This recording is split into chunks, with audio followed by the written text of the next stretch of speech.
شگفتہ gummy Lodhi gummy T V U کے ساتھ آپ کی خدمت میں حاضر ہیں، اور آج ہم جو سلسلہ ہم نے جامعات میں پی ایچ ڈی اور ایم فل کے اردو کے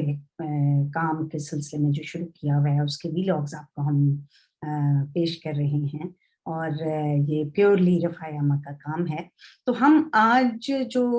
میں مقالہ پیش کر رہی ہوں وہ ان فیکٹ اردو کلاسیکی ادب کی روایت سے ہے۔ یہ میں آپ کو تھوڑا سا اس لیے ایکسپلین کر رہی ہوں کہ اس اردو کلاسیکی ادب کی روایت سے ہم صرف بات کریں گے مرثیہ پہ، مثنوی پہ اور قصیدے کے حوالے سے۔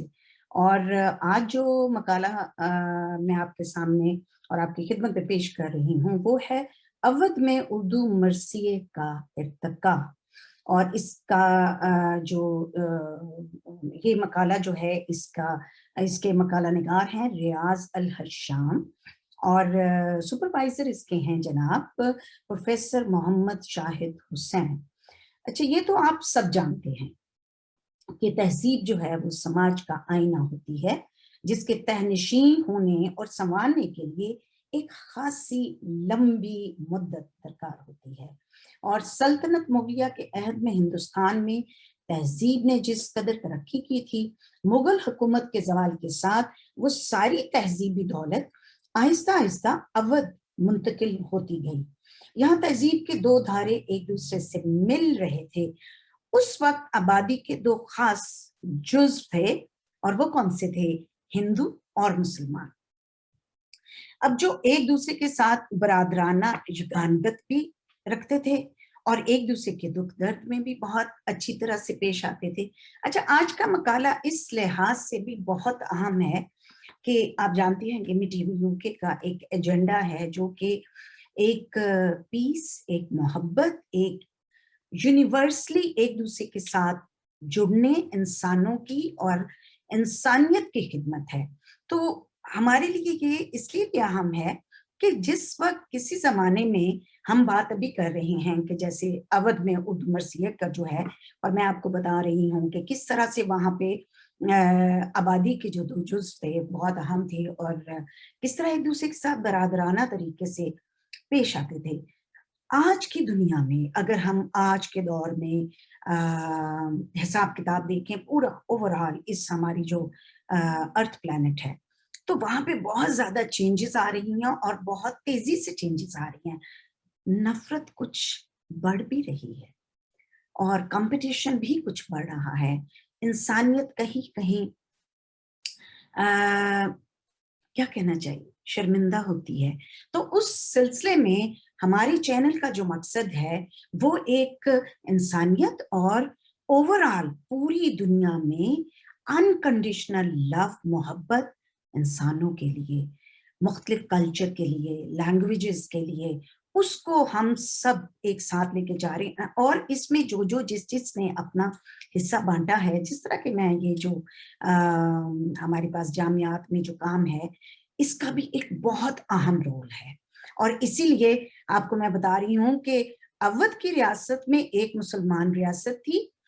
لیکن نوابین اودھ جو تھے وہ ہندو نواز واقع ہوئے تھے اور ہندوستانی علوم و فنون کے دلدادہ بھی تھے۔ انہوں نے فنون لطیفہ میں، جس میں فنون لطیفہ میں اس زمانے میں موسیقی اور مصوری شامل ہے، اس کی دل کھول کر سرپرستی بھی کی تھی۔ اور جناب اودھ میں ہندو اور مسلمان ایک دوسرے کے سکھ دکھ میں، مرنے جینے میں، شادی بیاہ میں اور تہواروں میں شریک ہوتے تھے۔ عید ہوتی تھی یا ہولی یا دیوالی، یہ سب کے سب مشترکہ مل کے مناتے تھے۔ اور کیونکہ میں نے یہ سب باتیں جو ہیں وہ اپنے والدین سے، اپنے ماں سے، اپنے بابا جان سے، لیر سلیم خان گمی سے، یہ ساری باتیں ہم نے سنی ہوئی ہیں۔ میری جو نانی جان تھیں وہ ادھر پنجاب میں گرداسپور ایریا میں رہتی تھی، اور وہ میری والدہ کی ایک ہندو فرینڈ تھی جن کا نام وہ اکثر لیتی تھیں، اور بملا، اور یاد بھی کرتی تھیں۔ تو یہ اس وقت کے زمانے کا جو کلچر تھا، آئی وش کہ ویسی ہی محبت دوبارہ سے دنیا میں پھیلے۔ اور جناب عہد محمد شاہی میں دلی کے اجڑنے کے بعد نوابین